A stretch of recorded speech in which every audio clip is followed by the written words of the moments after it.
It was about 3:45 a.m. and I had a leak in my window, and I was moving containers around to catch the water. And it had been raining all day and lightning. I didn't want to go outside because I didn't want to get wet or hit by lightning. I kept watching the river. It was in its banks. It was a little high, but not bad.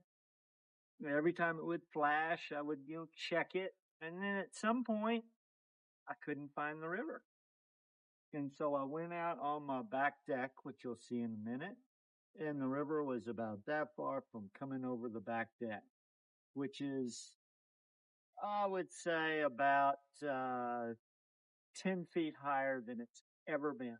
So I knew that we were in trouble and that I could not get out because, like in this last flood, my driveway is lower than the floor of my house.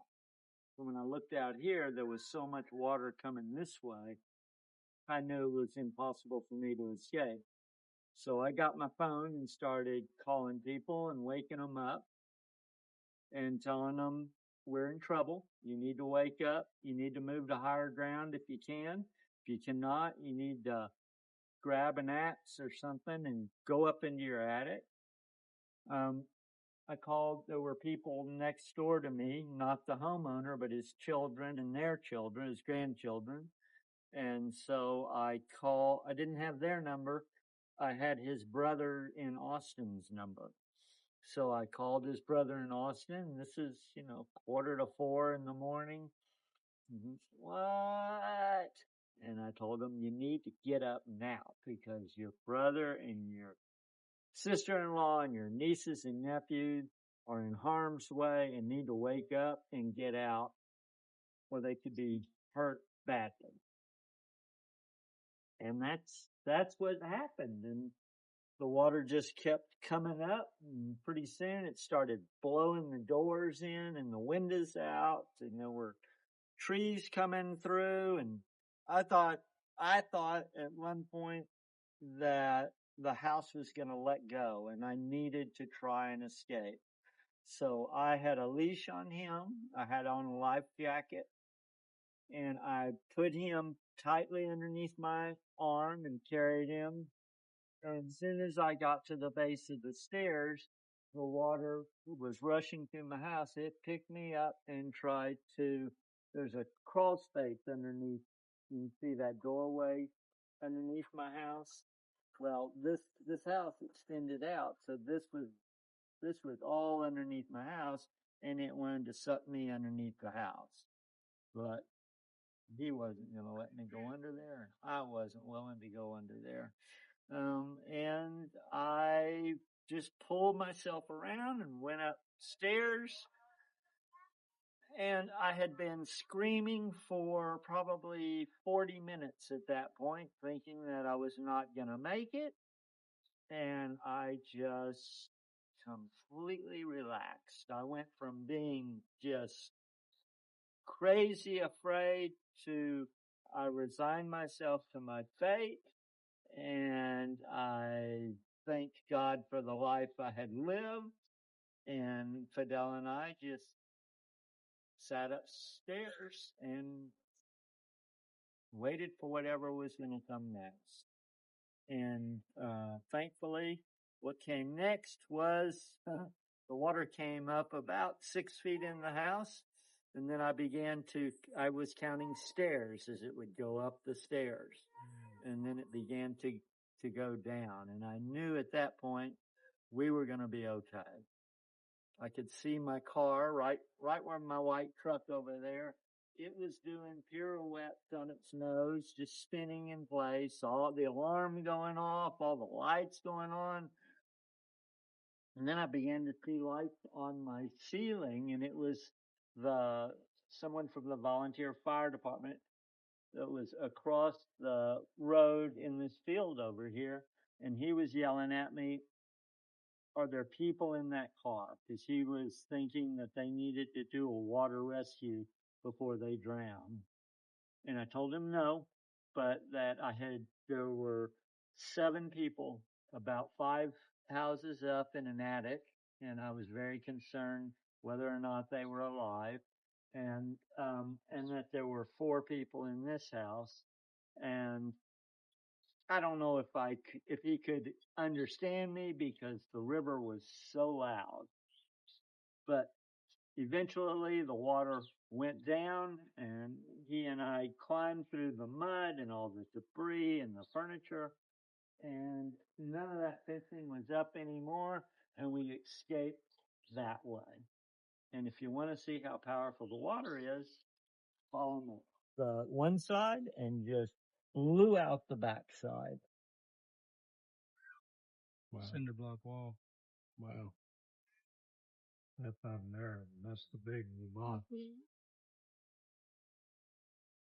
Your house, whenever we were here, looked very much like the houses that they're working on. Absolutely. It was full of debris and mud and wires hanging down.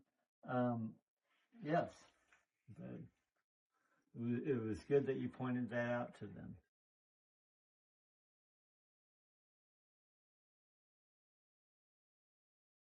This won't end this weekend, that there will continue to be a flood of people, if I can use that term, coming in to restore their homes. Because without y'all, I wouldn't be here today. I'd still be living over there at the camp. Is that where you stayed? I did. First I stayed here. Yeah.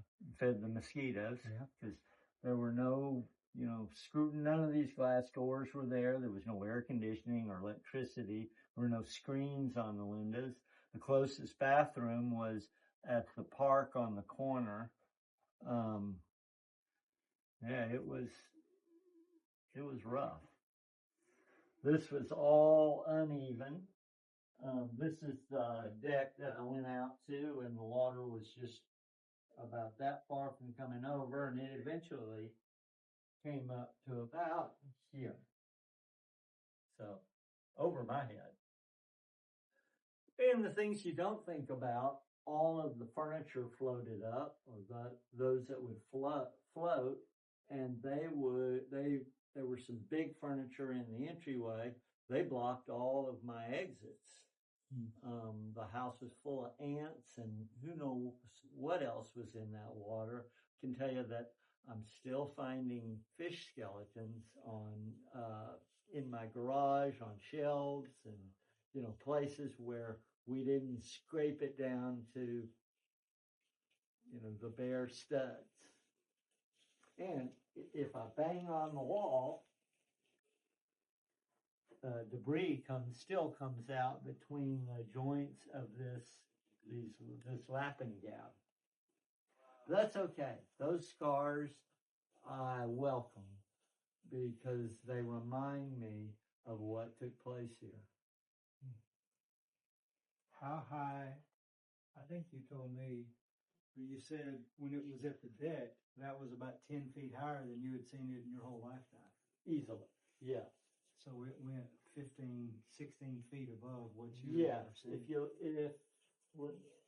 When we're through looking at the house, you can go and look at the trees, or you'll probably notice from where you're staying, all of the scars on the trees. It came up 37 feet from where it is now. That's a lot. Mm-hmm. You would not want to jump off a diving board 37 feet into a pool or water.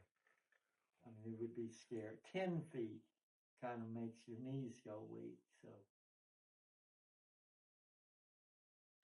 kids, do y'all have any questions that you might could answer for you?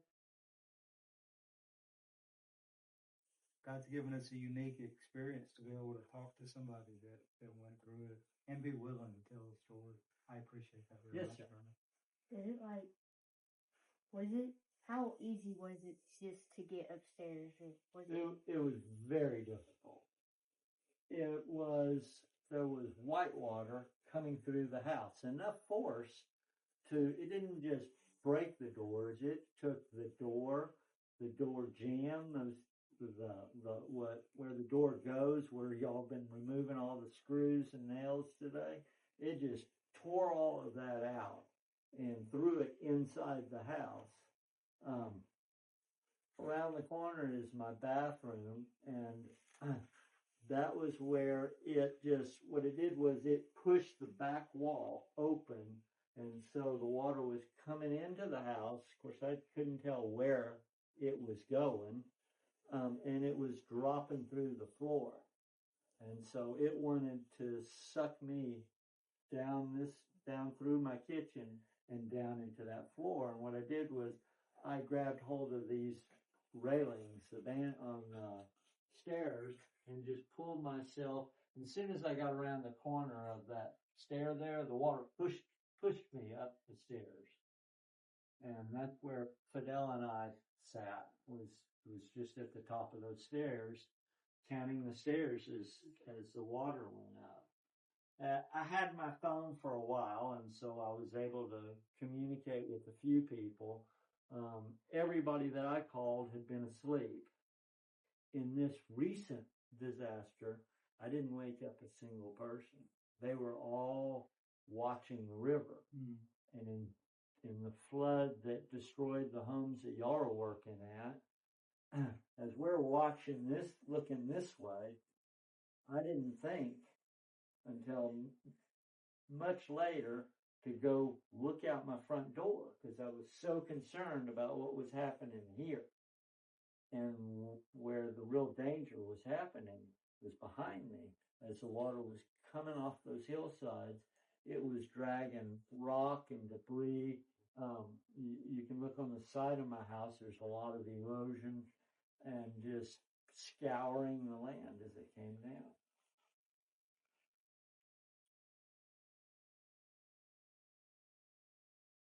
I was lucky. I did not have any bodies in my yard, but in some places people had to deal with that, and they need help today because it bothered them and continues to, and are just. I know some people who had to rescue people out of trees, and that bothered them. And that was a good outcome. So it's good to be aware. It's good to have a plan. And it's also good to be grateful for what you have now. It never occurred to me to keep fresh water upstairs, or that my escape would be that way and not that way. So I don't know if you can see it from here, but I've got a gallon of water at the top of the stairs. Good. I keep my passport upstairs. I have copies of what's on my computer upstairs now. The stuff that I didn't care about was up high. The stuff that I used every day and valued, all of my family's photographs and everything, they were down here, down low. And so now I know that to put some of that stuff in reserve up high. You told me, I don't know if the kids know or not, but your dad or your granddad built the house. Your dad? My father was an architect. I've got 7 siblings, and Dad designed it, and we all helped to build it. My A lot of history. My baby brother and myself camped on this lot, and as the framing went up, and yes, we're very connected to this place.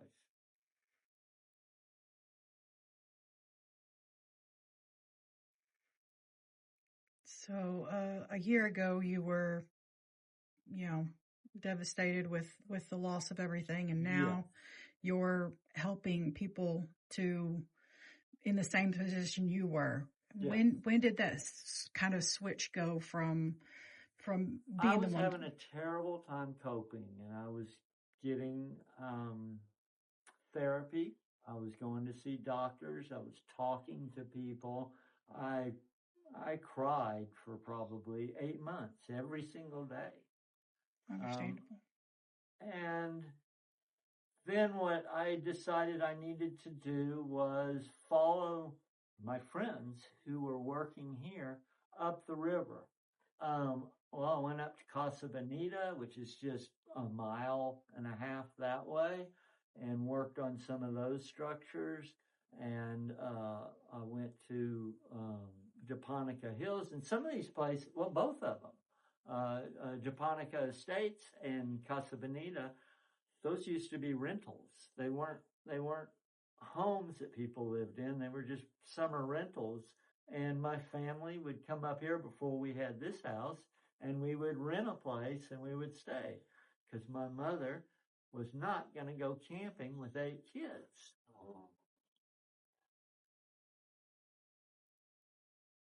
But yes, it's night and day, and in so many ways, this flood has been a gift to me.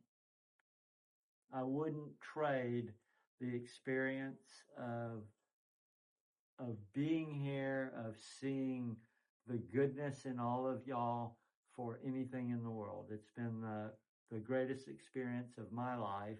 I compare it to what my parents went through in World War II, but it's a smaller community, but I'm connected to it. I'm connected to a time and a place, and it's something I never thought I was going to get to experience, that I would hear stories about. And now it's been just a great tragic event. The silver linings. You just have to wait for them to show up. They're not always obvious, and what you may think is the worst thing in your life sometimes turns out to be the best thing that ever happened to you.